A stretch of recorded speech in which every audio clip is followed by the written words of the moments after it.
இப்போ நம்ம பார்க்க போகிற டாபிக் வந்து பார்த்தீங்கன்னா இமேஜ் எப்படி நம்ம வந்து ஃப்ளட்டர் ஆப்பில் வந்து கொண்டு வருது அப்படிங்கிறத பற்றி பார்ப்போம்.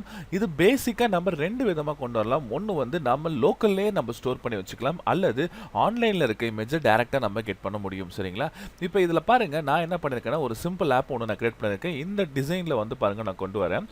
இதில் நம்ம ஸ்கேஃபோல்டில் வந்து பாருங்கள் ஒரு பாடி ஆட்ரிபியூட் நம்ம போட்டுக்கலாம். அந்த பாடிக்குள்ளே நான் வந்து ஒரு கண்டெய்னர் ஒன்று நான் கிரியேட் பண்ணிக்கிறேன். ஓகேங்களா? கண்டெய்னர். இந்த கண்டெய்னருக்குள்ளே நம்ம அந்த பிக்சர்ஸ் நம்ம கொண்டு வரலாம். சரிங்களா? இப்போ இதில் சைல்டில் நான் என்ன பண்ணுறேன்னா இமேஜ் அப்படின்ற ஒரு விஜெட் நான் கொடுத்துக்கிட்டேன். ஓகேங்களா? அதில் இமேஜ் அப்படின்ற இந்த ஆட்ரிபியூட்குள்ளே தான் நீங்கள் என்ன பண்ணணும், என்ன இமேஜோ அந்த இமேஜ் போடணும். சரிங்களா?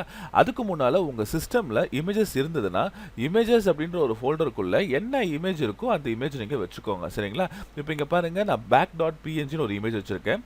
இந்த இமேஜ் இந்த ஃபோல்டரோட நான் காப்பி பண்ணிக்கிறேன். காப்பி பண்ணிவிட்டு அடுத்தது என்ன பண்ணுறேன்னா என்னோட இந்த இடத்துல போயிட்டு என் ப்ராஜெக்ட்டில் நான் பேஸ்ட் பண்ணுறேன். ஓகேங்களா? இது வந்து இமேஜஸ் ஃபோல்டரோட பேஸ்ட் பண்ணுமான்னு கேட்குது. நீங்கள் ஓகே அப்படின்னு ப்ரெஸ் பண்ணுங்கள், ஆட்டோமேட்டிக்காக அந்த ஃபோல்டரோட உங்களுக்கு பேஸ்ட் ஆகிடும். சரிங்களா? இப்போ இங்கே பாருங்கள், எனக்கு அந்த ஃபோல்டர் இருக்குது. அந்த ஃபோல்டர் ஏற்கனவே இருக்கிறதுனால எனக்கு வந்து ஆல்ரெடி எக்ஸிஸ்ட் எனக்கு காட்டுது. ஸோ இப்போ அந்த பிக்சரை மட்டும் நான் எடுத்துக்கிறேன். உங்களுக்கு வந்து பார்த்தீங்கன்னா அந்த ஃபோல்டரோட நீங்கள் பேஸ்ட் பண்ணிக்கோங்க. சரிங்களா? இப்போ இந்த இடத்துல நான் என்ன பண்ணுறேன், அந்த ஃபோல்டருக்குள்ளே அந்த பிக்சரை மட்டும் நான் பேஸ்ட் பண்ணிக்கிட்டேன். இந்த பாருங்கள், back.png அப்படின்னு சொல்லிட்டு இந்த ஃபைல் எனக்கு இங்கே வந்துருச்சு. ஓகேங்களா?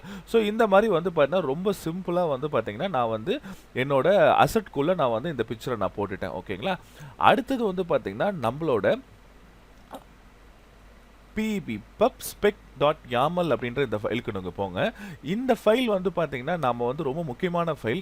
இதில் வந்து பார்த்தீங்கன்னா நீங்கள் ஃபாண்ட் யூஸ் பண்ணுறீங்க, புதுசாக ஏதாவது ஃபாண்ட் யூஸ் பண்ணுறீங்க, இமேஜஸ் யூஸ் பண்ணுறீங்க, ஐகான்ஸ் யூஸ் பண்ணுறீங்க, அது எல்லாத்தையுமே இதில் நம்ம போடணும். அதே மாதிரி பார்த்தீங்கன்னா ஏதாவது ஒரு புது பேக்கேஜஸ் இன்ஸ்டால் பண்ணுறீங்கனாலும் இதை தான் நம்ம யூஸ் பண்ணுவோம். சரிங்களா?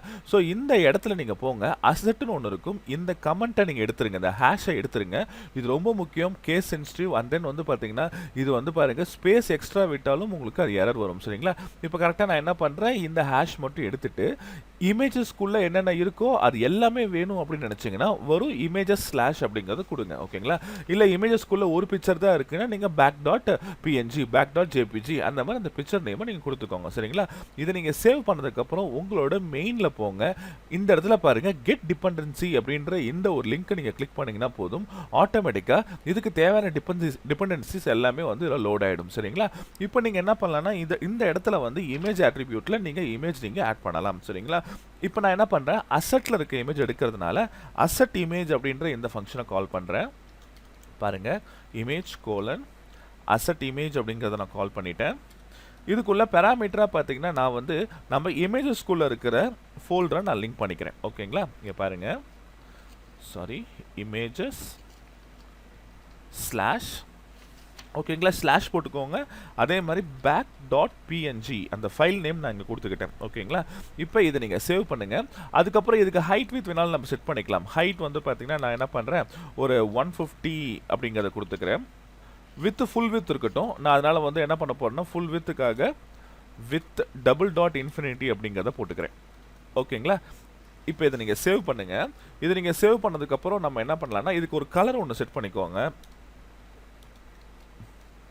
colors.blue. ஓகேங்களா? பார்த்தீங்களா, இந்த மாதிரி நமக்கு ப்ளூ கலர் வந்திருக்கு பாருங்கள். இது ஹைட் வேணால் இன்னும் கூட இன்க்ரீஸ் பண்ணிக்கலாம். நான் ஒரு 300 ஹைட் நான் வச்சுக்கிறேன். ஓகேங்களா? இப்போ இந்த ப்ராஜெக்டை ஸ்டாப் பண்ணிவிட்டு மறுபடியும் நீங்கள் ரீலோட் பண்ணுங்கள். ரீசன் என்னென்னா, இமேஜஸ் ஃபாண்ட்டு புதுசாக ஏதாவது ஒரு அசெட் நீங்கள் ஆட் பண்ணுறீங்க அப்படின்னா நீங்கள் எமுலேட்டரை நீங்கள் ஸ்டாப் பண்ணிட்டு பண்ணால் தான் அங்கே இருக்கிறது வந்து பண்ணால் மறுபடியும் உங்களுக்கு ரீலோட் ஆகும். ரீலோட் ஆனதுக்கப்புறம் நம்ம என்ன பண்ணலான்னா ஈஸியாக இதெல்லாம் யூஸ் பண்ணிக்க முடியும். ஓகேங்களா? பாருங்க, ஒன்ஸ் இது லோட் ஆனே பாருங்க உங்களுக்கு பிக்சர் வந்துருச்சுங்களா. அண்ட் தென் இந்த கண்டெய்னரோட ஹைட்டோட நம்ம செட் பண்ணணும் அப்படின்னா இல்லை ஃபிட் நம்ம யூஸ் பண்ணலாம். ஓகேங்களா? இதில் நீங்கள் என்ன பண்ணலாம்னா ஃபிட் அப்படின்ற ஒரு ஆப்ஷனில் boxfit.cover அப்படிங்கிறத கொடுங்க. ஓகேங்களா? boxfit.cover கொடுத்தீங்கன்னா போதும், ஆட்டோமேட்டிக்காக இந்த சைஸ்க்கு ஏற்ற மாதிரி ஃபுல்லாக ஃபில் ஆகிடும். சரிங்களா?